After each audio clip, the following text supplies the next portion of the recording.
Konsep percaya dalam Perjanjian Baru. Menurut Kamus Besar Bahasa Indonesia, arti kata percaya diartikan dalam 4 hal. Yang pertama, mengakui atau yakin bahwa sesuatu memang benar dan nyata. Kedua, menganggap atau yakin bahwa sesuatu itu benar-benar ada. Ketiga, menganggap atau yakin bahwa seseorang itu jujur atau tidak jahat dan sebagainya.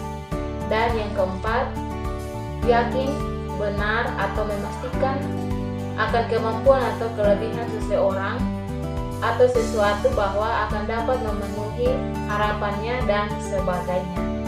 Konsep percaya dalam Alkitab yaitu Perjanjian Baru dan Lama. Menurut Alkitab, kepercayaan berarti memiliki keyakinan dan tergantungan pada Allah. Kepercayaan ini melibatkan memiliki kesetiaan, loyalitas, dan komitmen kepada Allah serta ajaran-ajarannya.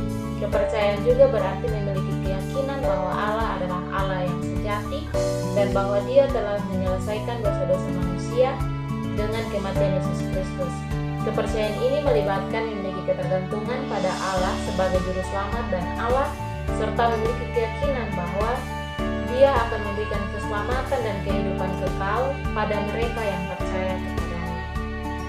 Perjanjian Baru. Dalam Perjanjian Baru, kata percaya merupakan suatu tindakan yang begitu penting dan sangat fundamental dalam sebuah hubungan antara manusia dengan Tuhan, di mana kata percaya atau believe merupakan kata kerja yang artinya mempercayai, percaya, dan setia. Dapat kita lihat dalam Perjanjian Lama, bahasa Ibrani-nya berasal dari kata kerja emunah atau aman yang berarti percaya, mempercayai atau memiliki kepercayaan. Sedangkan dalam Perjanjian Baru, bahasa Yunani untuk kata percaya adalah pisteo, artinya percaya atau memiliki keyakinan. Kata percaya atau iman menyatakan akan perilaku kita terhadap Tuhan, sehingga percaya merupakan suatu hubungan pribadi antara kita dengan Tuhan. Oleh sebab itu, hidup di dalam percaya berarti hidup dalam persekutuan dengan Tuhan, yaitu dengan menaruh akan kepercayaan sepenuhnya kepada Dia. Karena itu percaya lebih daripada mengakui akan adanya Tuhan. Dan dalam Perjanjian Baru, konsep percaya atau iman memiliki makna yang luas dan kompleks. Iman Kristen diwujudkan sebagai suatu sikap yang mempercayai Allah dan Yesus Kristus, serta mempercayai janji-janji kasih karunia Allah yang dinyatakan oleh Yesus. Iman ini melibatkan komponen makna pertama, yakni percaya bahwa Injil tentang Yesus itu benar dan mempercayakan diri kepada Yesus dengan komitmen akan setia dan taat kepadanya. Dan dalam PB, percaya juga dilihat sebagai suatu kewajiban untuk memuliakan Allah dengan hidup kita, serta untuk memisahkan diri dari jahat dan mendekatkan diri kepada Allah dalam suatu persekutuan yang akar dan inti melalui penyerahan diri, penyembahan, dan pelayanan. Dalam Perjanjian Lama, konsep percaya memiliki makna yang lebih terbatas dan berbeda dengan makna iman dalam Perjanjian Baru. Dalam PA, kata iman dalam Ibrani emun, yang dimana banyak istilah lain seperti Ibrani Batak yang dalam TBI biasanya diterjemahkan percaya, menunjukkan bahwa kepercayaan memang penting dalam PL. Contoh yang menarik adalah dalam Mazmur 26 ayat 1, di mana pemazmur mengatakan, "Aku telah hidup dalam ketulusan kepada Yahweh, aku percaya dengan tidak ragu-ragu." Dalam konteks ini, percaya bukanlah berdasarkan pada perbuatan tetapi pada Allah. Ketulusan hati adalah bukti kepercayaan kepada Allah dalam PL. Kepercayaan juga dapat dilihat sebagai kepercayaan kepada Allah, seperti dalam Yohanes 8 ayat 45. "Kamu tidak percaya kepadaku," atau dalam Yohanes 5 ayat 4, "Sesungguhnya barang siapa mendengar perkataanku dan percaya pada Dia yang mengutus aku, ia mempunyai hidup yang kekal." Dalam PL, kepercayaan mempunyai isi kognitif yang berarti bahwa kepercayaan memang mempunyai makna yang terkait dengan kebenaran Allah. Percaya menurut Yesus Kristus. Dalam pandangan Yesus Kristus, di mana kepercayaan berarti mempunyai akan keyakinan dan ketergantungan padanya sebagai juru selamat. Dan dalam pandangan Yesus, kepercayaan juga berarti memiliki akan kesetiaan. Kepercayaan juga memiliki akan komitmen serta ajaran-ajarannya. Sehingga dalam hal kepercayaan ini melibatkan akan keyakinan bahwa Yesus Kristus adalah Allah yang mewujudkan dirinya sebagai manusia dan bahwa Yesus telah menyelesaikan dosa-dosa manusia dengan kematiannya di atas kayu salib, dan juga memiliki akan keyakinan bahwa Ia akan memberikan keselamatan dan kehidupan kekal bagi mereka yang percaya kepadanya. Dalam 2 Petrus 1 ayat 5-7, dari ayat ini terdapat beberapa poin, yaitu pengetahuan, kebajikan, penguasaan diri, ketekunan, dan kasih. Pengetahuan merupakan pemahaman ataupun kesadaran yang dimiliki oleh setiap orang yang memiliki fakta, konsep, prinsip, atau informasi lain yang diperoleh melalui pengalaman belajar atau observasi dalam Alkitab. Pengembangan pengetahuan dianggap penting seperti yang tercantum dalam Amsal 4 ayat 7 yang dimana menyatakan bahwa hikmat adalah yang utama. Oleh sebab itu, perolehlah hikmat dan dengan segala kepintaranmu, sebab tanpa pengetahuan, cinta atau ketaatan terhadap Allah dapat menjadi sia-sia, dalam 1 Korintus 8 ayat 1. Oleh karena itu, dalam pandangan Kristen penting untuk memperoleh pengetahuan yang benar dan menggunakannya dengan bijaksana dalam kerangka ketaatan dan cinta kepada Tuhan. Yang berikut kebajikan, di mana tentunya arti dari kebajikan ini mengajarkan kepada kita bahwa dalam percaya kepada Yesus Kristus berarti kita memiliki kepercayaan sepenuhnya dengan hati dan mematuhi akan berbagai perintah-perintahnya. Dan ada beberapa hal mengenai kebajikan yang dapat memperkuat akan iman percaya kita kepada Yesus Kristus. Di antaranya, kebajikan iman menuntut kita untuk dapat berusaha sekuat tenaga dalam mencari dan mengetahui apa yang Allah wahyukan, sebab iman merupakan kepercayaan yang teguh akan kebenaran yang dinyatakan oleh Tuhan. Karena itu, kebajikan iman mendorong kita agar terus belajar tentang iman kita. Ketekunan kepada Yesus Kristus, di mana ada dua sudut pandang Kristiani yang berbeda mengenai ketekunan orang saleh. Yang pertama adalah sudut pandang Arminius yang menyatakan bahwa orang Kristen sejati dapat berpaling dari Allah dan tidak bertekun. Sudut pandang ini konsisten dengan konsep keselamatan bahwa setiap manusia mempunyai kehendak bebas. Ialah logis sebab bahwa jika kehendak bebas manusia menentukan keselamatannya, maka adalah mungkin untuk orang itu memilih untuk menolak Allah dan kehilangan keselamatannya. Selanjutnya, kasih, di mana hukum yang dihayati dan dijalankan dengan kasih mengantar setiap orang beriman kepada pengalaman akan kasih Allah. Setiap kita tentu ingin mengalami apa yang dinamakan sukacita yang penuh itu. Lalu bagaimana kita memperjuangkannya atau memperolehnya? Yesus dengan jelas memberikan jawaban. Jikalau kamu menuruti perintahku, kamu akan tinggal di dalam kasihku seperti aku menuruti perintah Bapakku dan tinggal di dalam kasihnya. Sukacita yang sempurna hanya berasal dari perbuatan kasih seturut perintah Allah. Arti kata percaya menurut Rasul Paulus.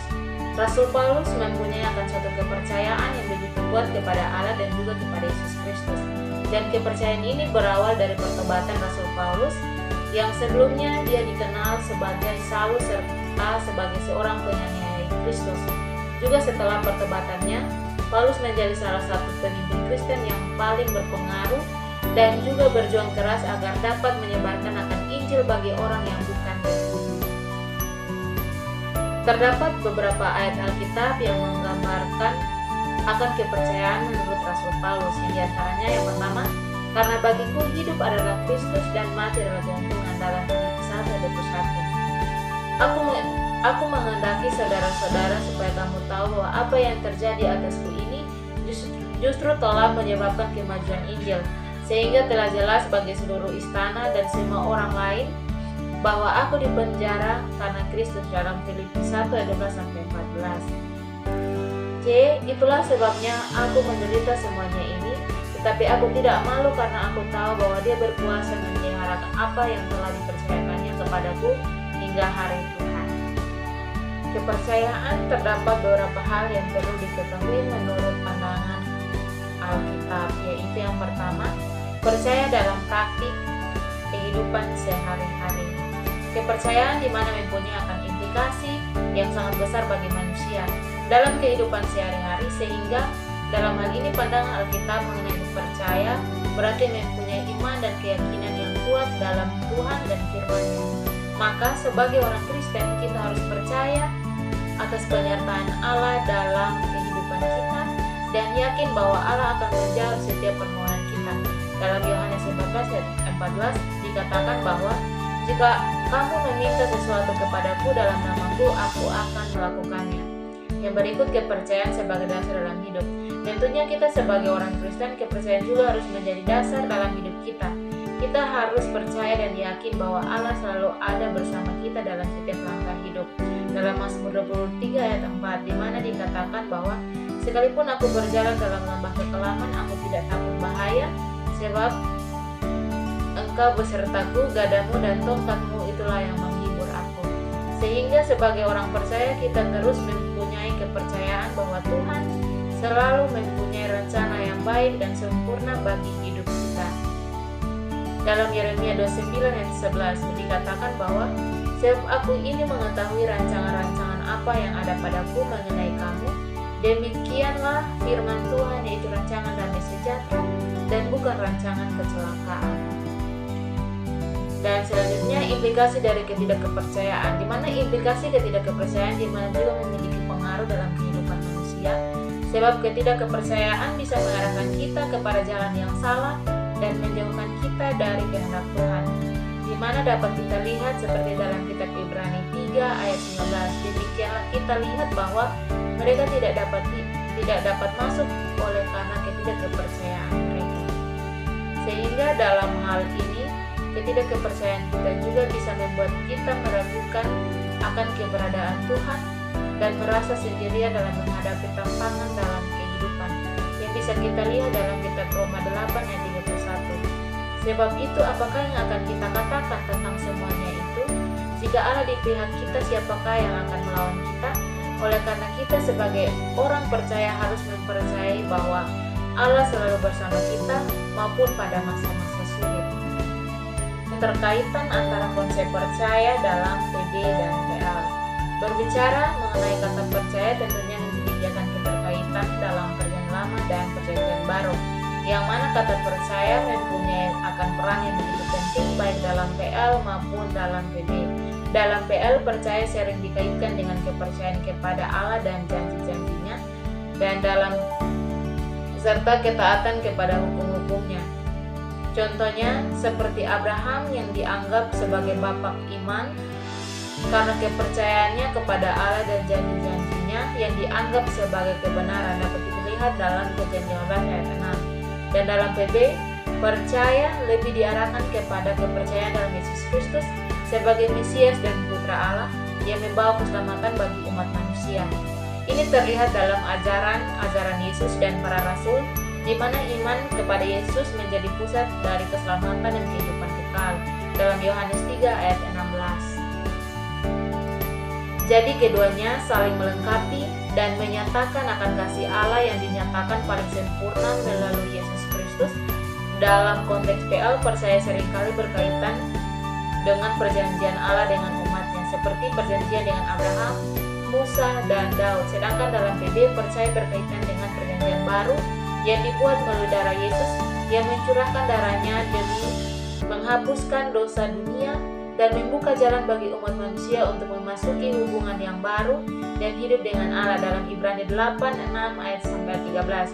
Secara keseluruhan, percaya dalam kedua perjanjian tersebut menekankan sebuah hubungan pribadi dan komitmen kepada Allah, tetapi dengan penekanan yang berbeda sesuai dengan konteks perjanjian masing-masing.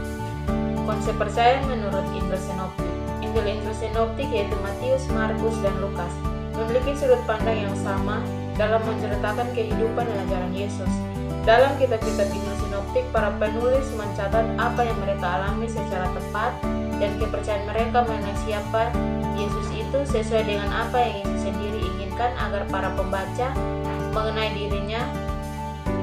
Mereka mencatat pengajaran Yesus, mujizatnya, dan kisah-kisah tentangnya dengan tujuan untuk memperkenalkan Yesus sebagai Mesias dan anak Allah. Dalam Injil-Injil Sinoptik, Yesus tidak disebut sebagai anak Allah karena dia adalah Mesias, tetapi karena hubungannya yang unik dengan Allah sebagai anaknya. Injil-Injil Sinoptik juga menekankan bahwa Yesus adalah Tuhan, dan gelar tersebut memiliki arti yang sangat tinggi bagi orang-orang percaya. Dalam penyusunan kitab-kitab Injil sinoptik terdapat penjelasan yang diterima secara umum bahwa Matius dan Lukas menggunakan dua dokumen sumber, yaitu Injil Markus dan satu dokumen hipotesis yang disebut. Namun tidak ada bukti konkret untuk dokumen tersebut. Dan yang menurut iman sebesar biji sesawi dalam Matius 17 ayat 20. Dalam Injil Matius, Yesus mengajarkan tentang kekuatan iman kepada murid-muridnya. Ia menyatakan bahwa dengan iman sebesar biji sesawi seseorang dapat memindahkan gunung. Ini menunjukkan pentingnya iman dalam mengatasi rintangan dan melakukan mujizat. Iman sebesar biji sesawi dalam Matius 17:20. Dalam Injil Matius, Yesus mengajarkan tentang kekuatan iman kepada murid-muridnya. Ia menyatakan bahwa dengan iman sebiji sesawi, seseorang dapat memindahkan gunung. Ini menunjukkan pentingnya iman dalam mengatasi rintangan dan melakukan mujizat. Selanjutnya, pengampunan dan keselamatan melalui iman dalam Lukas 7:50. Dalam Injil Lukas terdapat kisah tentang seorang perempuan berdosa yang mencuci kaki Yesus dengan air mata dan mengeringkannya dengan rambutnya sebagai tanda tobat dan iman yang dalam. Yesus kemudian mengatakan kepadanya bahwa imannya telah menyelamatkannya. Ini menunjukkan bagaimana iman dan pertobatan membawa pengampunan dan kesimpulan. Setelah kita melihat dan kita memahami akan konsep percaya dalam Perjanjian Baru, dapat disimpulkan bahwa percaya memiliki peran yang sangat penting dalam ajaran Yesus dan para rasul. Konsep percaya tidak hanya menjadi dasar di keselamatan, tetapi juga mempengaruhi hubungan pribadi dengan Tuhan dan memiliki konsekuensi praktis dalam kehidupan sehari-hari. Dengan memahami konsep percaya dalam konteks Perjanjian Baru, kita dapat lebih memahami bagaimana iman mempengaruhi kehidupan Kristen secara keseluruhan. Oleh karena itu, penting bagi setiap orang percaya untuk memperdalam pemahaman mereka tentang konsep percaya dan menerapkannya dalam kehidupan sehari-hari sebagai pengikut